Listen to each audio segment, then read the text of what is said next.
Come on, Renee.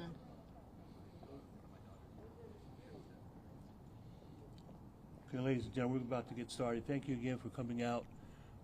We'll have an update on the case from Murphy Falcon Murphy. Members of the family are here, as well as representatives from the community, and we will have a brief time for questions following their statements. Thank you.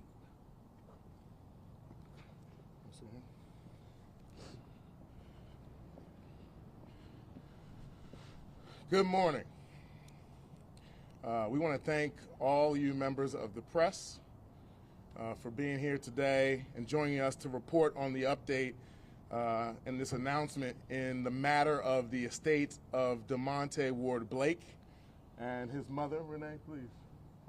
His mother, Renee Ward, versus Prince George's County, Maryland, and Corporal Bryant Strong, that our firm filed just over a year ago in the United States District Court of Maryland here in Greenbelt.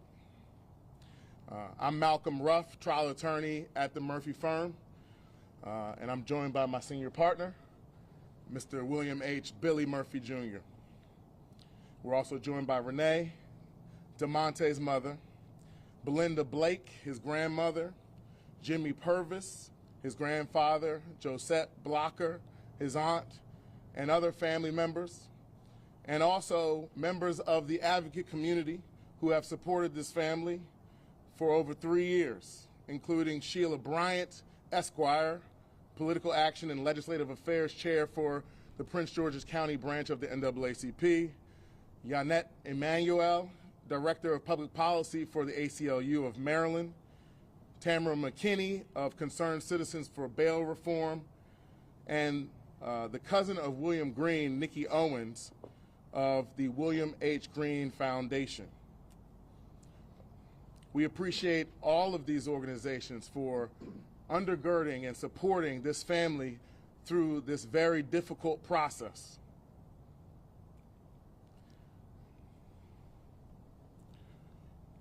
Back in October of 2019, on a day that would change this family's life, Demonte Ward-Blake had picked up his girlfriend's daughter from her elementary school and was bringing her back to her mother when he was pulled over for a simple traffic violation. Corporal Bryant Strong was called to the scene of that traffic stop and immediately escalated the situation. He snatched Demonte out of the car, placed him in handcuffs behind his back without probable cause, and threw him against the squad car. He searched Demonte's person with unnecessary and deliberate aggression by kicking his feet and legs apart repeatedly.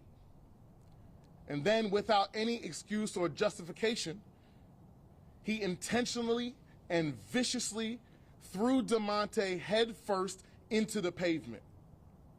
He broke Demonte's nose and neck, knocked him unconscious, and caused Demonte to suffer a spinal compression injury so severe that he was immediately and permanently paralyzed from the neck down.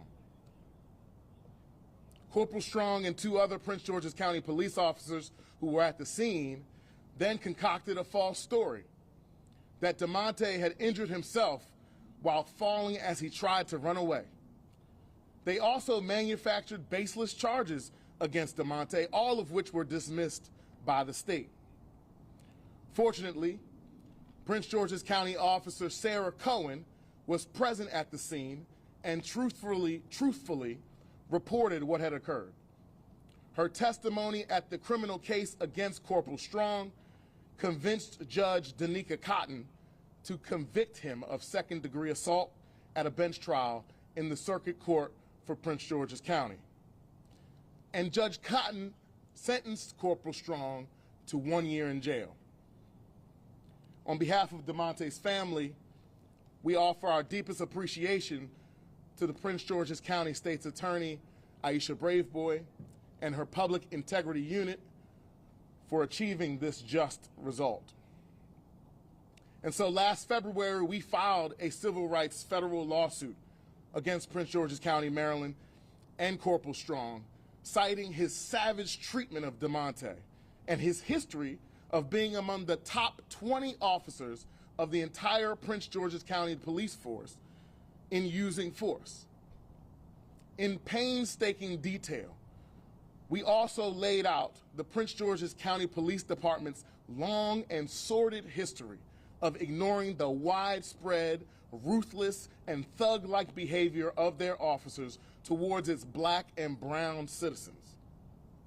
Our lawsuit alleged in detail that Prince George's County government was directly responsible for Demonte's catastrophic injuries because they had consistently ignored the extensive use of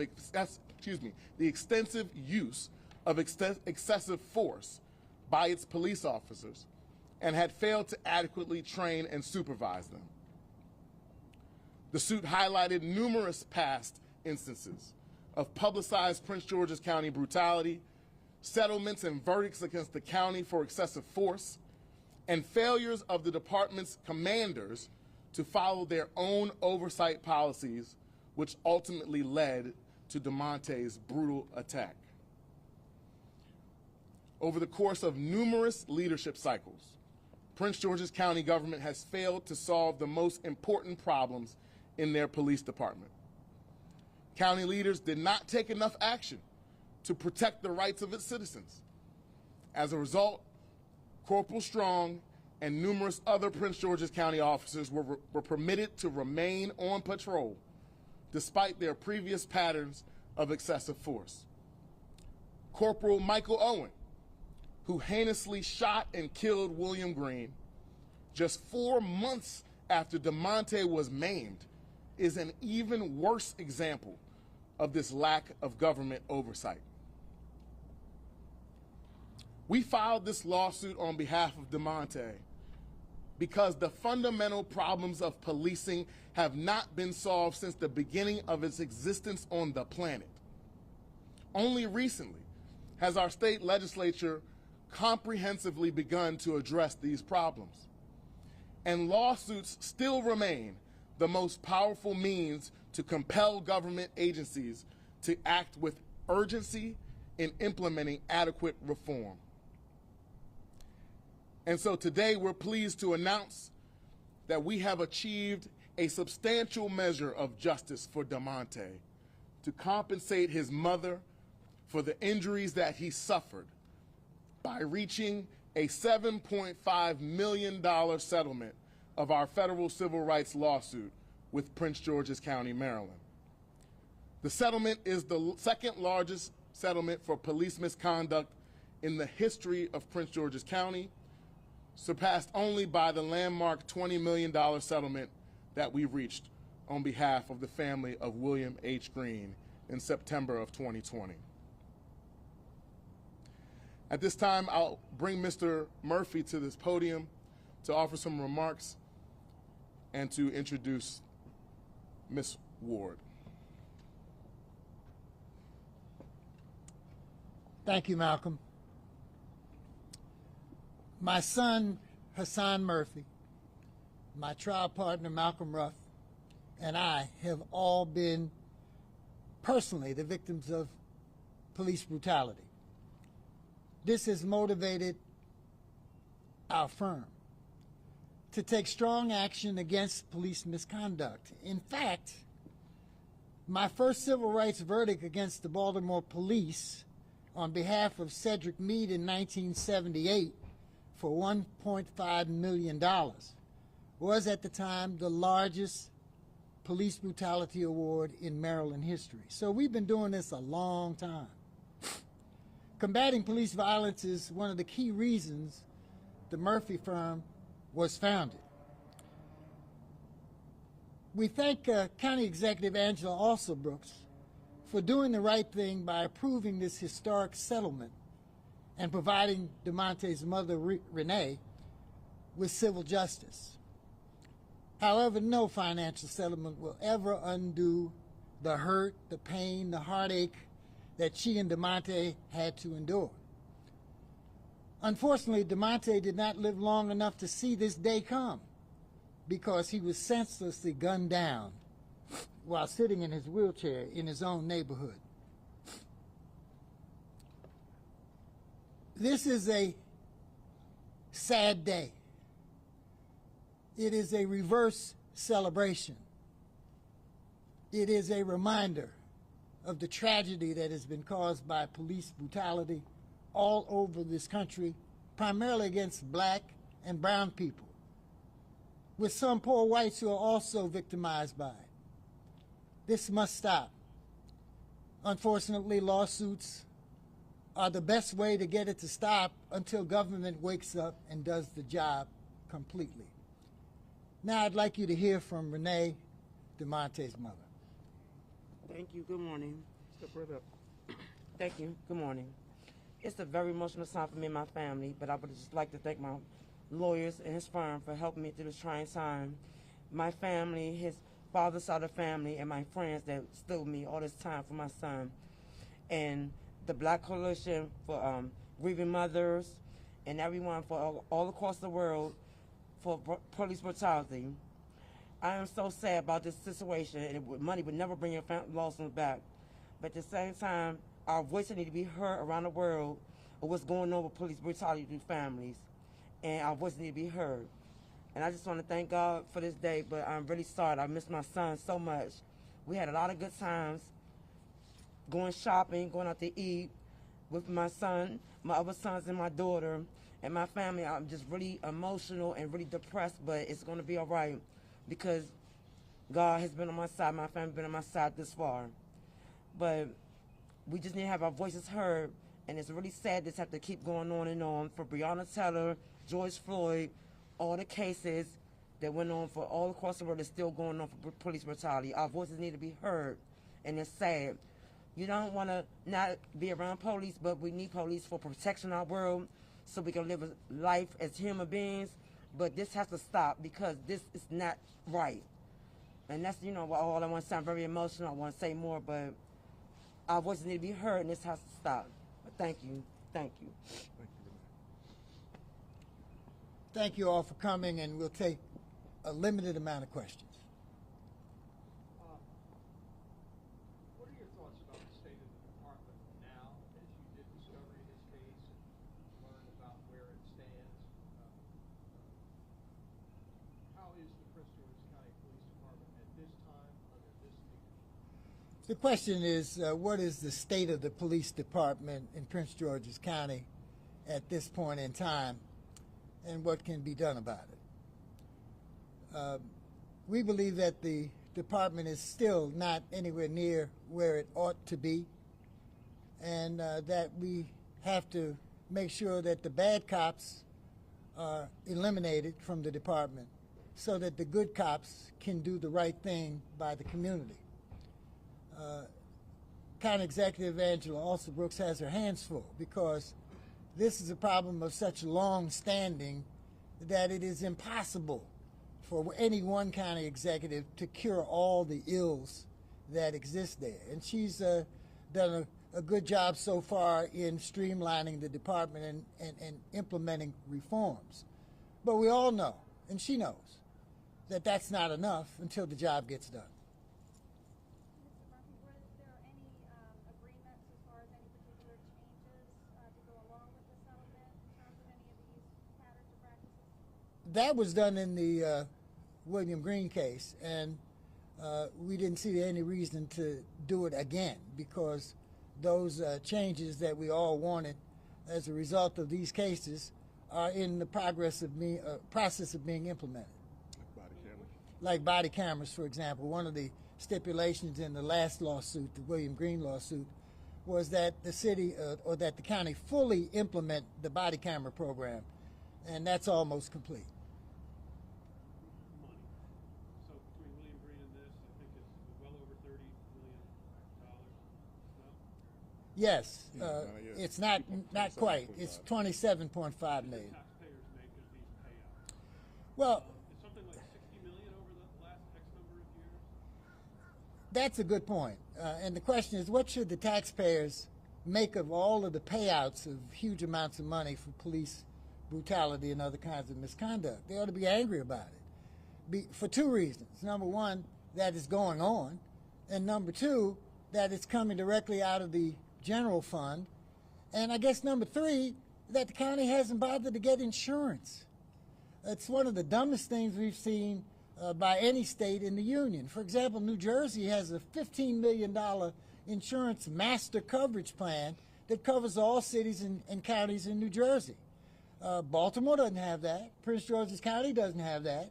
It would save an incredible amount of money. That's the point of insurance, to save money. And so instead of saving money by getting insurance, they pay dollar for dollar all of the damages that are caused. Imagine you're driving a car and you don't have insurance. You're going to pay the whole freight out of your pocket. But for a modest premium, you get insurance and the insurance company pays everything. That's smart business. The county has to become a smart business. Baltimore City has to become a smart business. The other benefit of having insurance is that the insurance companies regard bad cops as being liabilities. And so there's a direct interest in getting rid of them, because bad cops are the ones who cause money to be spent, huge amounts of money, like in these cases. And so it's just crazy that you don't get an insurance company to come in, minimize the risks by getting rid of the bad cops or helping you get rid of the bad cops, and everybody benefits. The other problem is this. Because you're paying dollar for dollar instead of having insurance coverage, there's a tendency for governments to cram down the compensation to the point that it's not fair. They don't pay enough. And so these are the problems. The insurance problem ought to be solved at the speed of light, because there is an insurance pool. It is a low-cost pool. It is available now to every county in Maryland, the top 4 counties rather. And so let's implement it. Let's have some pressure from the community to do that. How difficult was it to reach? I apologize. Yeah, go right ahead. Hi, Deborah Bailey from the Afro. Mrs. Ward, this question is for you. I know you might not even be able to answer this time, and with all that you have suffered and all that you and your family have been through, even given this compensation, do you see yourself being continuing to be active and to give your voice to this issue for the many, many, many other families that haven't received even the level of recognition and justice that you have? Yes, ma'am. Yes. I would never give up a fight. I'm fighting for families all across the world. William Green family been behind me. I know them personally, their family anyway, from Fordsville, Maryland and stuff like that. But yes, I would never give up a fight. I would never give up a fight. I will do anything for anybody to help my voices be heard. Voices need to be heard. Voices need to be heard. We need to speak up. We need to speak up when things going on like this. It's senseless and it don't make no sense. And I would never give up a fight for anybody's family. For not just mine, for anybody's family. Thank you. So I think we can do one more. One more question? I was asking regarding the amount. You talked about the squeezing down of the settlement amounts and things like that. How challenging was it to actually get a settlement? Because that doesn't always happen. And how did you come to that dollar figure? While some may say that's a lot of money, some may say that's not enough money. How did that kind of wash out as far as coming to that and the willingness to settle on the other side? That's an excellent question. And it's a matter of pushing and shoving. It's a matter of being relentless with the county. It's a matter of being able to try the case if the county does not come up with an adequate amount of money to compensate the family. That's the advantage we have. We love to try cases. And so if the county is not willing to pay a fair amount of money as a settlement, we'll get a bigger verdict. And then what? And so that's how we feel about it. One last question. I think that's it. Hearing none, let's get the hell out of here, out of this cold. Thank you, guys. Thank you. Yes, sir.